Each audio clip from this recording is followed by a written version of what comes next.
जब हामी प्रार्थना गर्छौं तब हामी परमेश्वरसँग बातचित गर्छौं, तर जब हामी वचन अध्ययन अनि मनन गर्छौं तब परमेश्वर तपाईं अनि मसँग बातचित गर्नुहुन्छ। जयमसी, म तपाईहरुको ब्रदर अनिल र आज म तपाईहरुलाई हामी विश्वासीले किन त हरेक दिन नै बाइबल अध्ययन अनि मनन गर्न जरुरी छ भन्ने विषयमा म तपाईलाई यस्ता 5 कारणहरु दिन चाहन्छु। पहिला आउनुस् हामी बाइबल भनेको के हो बुझौं। बाइबल भनेको पुस्तकहरुको संग्रह हो। यो बाइबल एउटा पुस्तक मिलेर बाइबल बनेको छैन, तर यो 66 वटा पुस्तकहरु मिलेर बाइबल बनेको छ र लगभग 40 जना व्यक्तिहरुले पवित्र आत्माको प्रेरणामा यो पुस्तकहरु लेखेका हुन् र यी व्यक्तिहरु मध्ये कोही राजा थिए, कोही इतिहासकारहरु थिए, कोही अगमवक्ताहरु थिए, कोही मछुवारहरु थिए, कोही कर उठाउने व्यक्तिहरु थिए र कोही वैद्यहरु पनि थिए। यो बाइबल 1600 अवधिभरिमा लेखिएको थियो र यो भिन्न भिन्नै 3 वटा महादेशमा र भिन्नै 3 प्रकारको भाषाहरुमा लेखिएको थियो। जसरी पहिलेको समयमा हाम्रो नेपालमा चिठी अनि पत्र लेख्ने चलन थियो र हामीले हाम्रो मानिसहरुलाई चिठी लेख्ने गर्थ्यौं, त्यसरी नै परमेश्वरले पनि यो बाइबल चाहिँ आफ्नो मानिसहरुलाई पत्रको रूपमा, चिठीको रूपमा लेख्नु भएको हो। यो बाइबल चाहिँ एउटा परमेश्वरको एउटा चिठी अनि पत्र हो। हामीले किन त हरेक दिन नै बाइबल अध्ययन गर्नुपर्छ भन्ने विषयमा जान भन्दा अगाडि पहिला म तपाईहरुलाई बाइबललाई चाहिँ केही चिन्हहरु दिएको छ, म त्यो बारेमा बताउन चाहन्छु। हो मेरो प्रियहरु, बाइबलमा चाहिँ हामीले हेर्छौं कि परमेश्वरको वचनलाई चाहिँ के सिम्बलहरु दिएको छ। यस्ता कि 4 वटा सिम्बल, एउटा चिन्हको बारेमा म तपाईलाई बताउन चाहन्छु। र पहिलो चिन्ह हो ज्योति अर्थात बत्ती। भजन संग्रहको पुस्तक 119 को 105 मा यसो लेखिएको छ, तपाईको वचन मेरो गोडाको निम्ति बत्ती र मेरो बाटोको निम्ति उज्यालो हो। र हामीलाई थाहा छ एउटा बत्तीले चाहिँ जहिले पनि अन्धकारमा चाहिँ ज्योति देखाउने गर्दछ र हामीलाई प्रकाश दिने गर्दछ। त्यसरी नै हाम्रो जीवनमा वचनले हामीलाई मार्ग निर्देशन गर्छ। हाम्रो जीवनमा दोधारको समयमा, हामी अन्धकारमा भइरहेको समयमा यसले हामीलाई प्रकाश दिने गर्छ, एउटा मार्ग निर्देशन गर्ने गर्छ र एउटा सत्यताको मार्गमा डोर्याउने गर्छ र येशू आफै पनि संसारको ज्योति हुनुहुन्छ। त्यसैगरी दोस्रो चिन्ह हो पानी। हो दोस्रो चिन्ह चाहिँ हो पानी र यो चाहिँ हामी एफिसी को पुस्तक 5 अध्यायको 25 देखि 27 पदसम्म हामी पाउँछौं। यहाँ लेखिएको छ कि परमेश्वरले आफ्नो वचनले चाहिँ मण्डलीलाई धुनुहुन्छ भनिकन। जब हामी वचन पढ्छौं, वचनले चाहिँ हामीलाई धुदछ। के तपाईलाई याद छ येशू ख्रीष्टले आफ्नो चेलाको गोडाहरूलाई धुनु भएको? हो मेरो प्रियहरु, वचन पढ्दै गर्दा चाहिँ वचनले हामीलाई धुदै गरेको हुन्छ अनि हामीलाई शुद्ध गर्दै गरेको हुन्छ। यसले हाम्रो हृदयलाई, हाम्रो विचारहरूलाई, हाम्रो आफ्नो अभिलाषाहरूलाई चाहिँ धुने काम गर्दछ। त्यसैगरी तेस्रो चिन्ह चाहिँ हो बिउ। यो चाहिँ हामी लुकाको पुस्तक 8 अध्यायको 4 देखि 8 सम्म हामी पाउने गर्छौं र हामीलाई थाहा छ एउटा बिउले चाहिँ जहिले पनि फल दिने गर्दछ। त्यसरी नै वचनले चाहिँ हामीलाई जहिले पनि पवित्र आत्माको फल, धार्मिकताको फल र सत्यताको फल उब्जाउनमा यसले हामीलाई मद्दत गर्दछ। त्यसैगरी चौथो चिन्ह चाहिँ हो आगो र घन। यिर्मया 23 को 29 मा लेखेको छ कि वचन चाहिँ परमेश्वरको आगो अनि घन चाहिँ हो भनिकन। र वचनले चाहिँ हामीमा भएको बन्धनहरूलाई, शैतानले राखेको हाम्रो जीवनको बन्धनहरूलाई, अभिलाषाहरूलाई, आक्रमणहरूलाई, ती सांगलाहरूलाई चाहिँ आगोले चाहिँ जलाउँदछ र घनले चाहिँ फोड्दछ।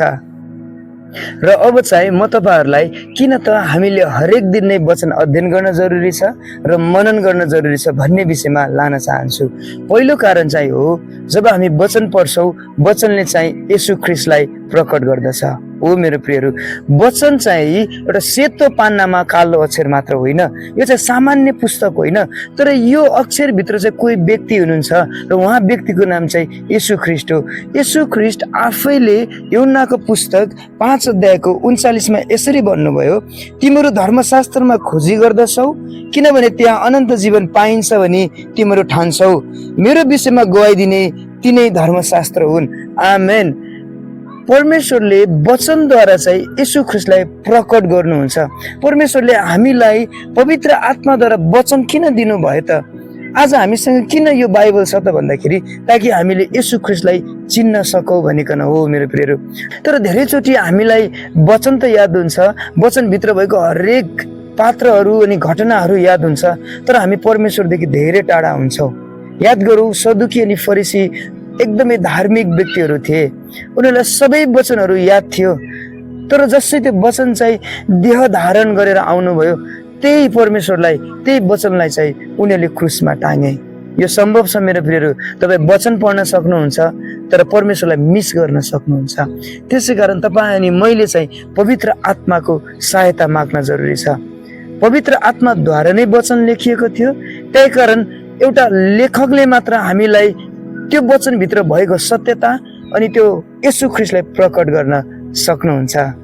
त्यसै गरी दोस्रो कारण चाहिँ किन हामीले प्रत्येक दिन नै बाइबल अध्ययन अनि मनन गर्नुपर्छ भने यसले चाहिँ हामीलाई पाप स्वभावमाथि विजय हुन मद्दत गर्दछ। हो मेरो प्रियहरू, भजन सङ्ग्रहको पुस्तक 119:11 यसो लेखिएको छ, तपाईँको विरुद्धमा पाप नगरौँ भनेर तपाईँको वचन मैले मेरो हृदयमा सुरक्षित राखेको छु। यसको अर्थ नि जति धेरै वचन हाम्रो हृदयमा हुन्छ त्यति नै हामी पाप स्वभावमाथि हामी विजय हुन सक्छौँ।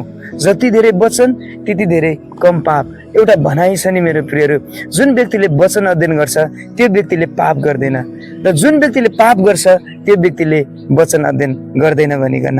त्यसै गरी तेस्रो कारण चाहिँ हो हामीले किन हरेक दिन नै वचन अध्ययन गर्नुपर्छ भने वचन चाहिँ हामी विश्वासीको शक्तिशाली हतियार हो। शत्रु डराउने शक्तिशाली हतियार भनेको चाहिँ परमेश्वरको जीवित वचन हो मेरो प्रियहरू। आज हामी किन विश्वासीहरू हारको जीवन, रोगमा, ऋणमा, बन्धनमा, भूत आत्मामा हामी सताइरहेका छौँ त? आज विश्वासी नै किन यो भूत आत्माद्वारा बढी सताइएको, किन थुप्रो परीक्षाहरूद्वारा सताइएको भन्दाखेरि हामीले यो हतियारलाई प्रयोग गरेकै छैनौँ। वचनमा त स्पष्ट लेखिएको छ कि एफिसीको 6:17 मुक्तिको टोप लगाओ र पवित्र आत्माको तरवार ल्याऊ जो चाहिँ परमेश्वरको वचन हो। स्पष्ट लेखेको छ कि पवित्र आत्माको तरवार चाहिँ वचन हो, र हामी जब जब वचन प्रयोग गर्छौँ त्यति बेला चाहिँ शत्रु हार्दै गरेको हुन्छ। याद गरौँ, येशू ख्रीष्टलाई दियाबलसले परीक्षा गर्दै गर्दा येशू ख्रीष्टले चाहिँ त्यहाँ वचन प्रयोग गर्नु भएको छ र त्यो परीक्षामाथि विजय हुनु भएको छ। उहाँले हरेक चोटि नै भन्नुभएको छ वचनमा यसो लेखिएको छ, वचनमा यसो लेखिएको छ भन्नुभयो, अनि त्यतिखेर उहाँले परीक्षालाई जित्नुभयो। आज यो चाहिँ हाम्रो शक्तिशाली हतियार हो। शैतानले तपाईँलाई सताउँदैछ, तपाईँ सताइनु हुँदैछ, गरिबी, अभाव, रोग, ऋण, दुष्ट आत्मा, अभिलाषा, परीक्षा, बन्धन, वचन घोषणा गर्न थाल्नुहोस्, वचन पल्टाउनुहोस्। तपाईँको जुन समस्या छ अनि त्यहाँ वचनलाई प्रयोग गर्न थाल्नुहोस्। यहाँ स्पष्ट लेखिएको छ कि वचनमा पवित्र आत्माको तरवार चाहिँ परमेश्वरको वचन हो भनिकन। यसको अर्थ हामी जब जब वचनलाई रिलिज गर्छौँ आफ्नो मुखबाट, त्यतिखेर पवित्र आत्माले हाम्रो वचनलाई एउटा तरवारको रूपमा लिनुहुन्छ अनि उहाँले चाहिँ शत्रुमाथि प्रहार गर्नुहुन्छ। आमेन। त्यसै गरी चौथो कारण किन त हामीले दैनिक रूपमा वचन अध्ययन अनि मनन गर्नुपर्छ भने यसले चाहिँ हाम्रो विश्वासलाई वृद्धि गराउँछ। हो, रोमीको पुस्तक 10:17 यसो लेखेको छ, जे सुनिएको छ त्यसैबाट विश्वास आउँछ र जे सुनिन्छ त्यो ख्रीष्टको प्रचारबाट आउँदछ। मेरो प्रियहरू, जब हामी वचन पढ्छौँ, जब हामी वचन सुन्छौँ, त्यो चाहिँ हाम्रो कानमा मात्र सीमित हुँदैन, कानबाट जाँदै गर्दा हाम्रो प्राणको भागमा हुँदै त्यो हृदयमा पुग्छ र हाम्रो आत्मामा पुग्छ र आत्मा चाहिँ बलियो हुन्छ, र जब हामी आत्मामा बलियो हुन्छौँ हाम्रो विश्वास पनि बलियो हुन्छ। र धेरैजनाले भन्नुहुन्छ मलाई त वचन पढ्नै मन लाग्दैन भनिकन, तर त्यो चाहिँ झुट हो। त्यो चाहिँ तपाईँको शरीरले भनेको, शरीरको इच्छाले भनेको। हेर्नुहोस् है, हामी मानिसहरू चाहिँ 3वटा कम्पोनेन्टले बनेका छौँ, तत्त्वहरूले बनेका छौँ, प्राण, आत्मा अनि शरीर।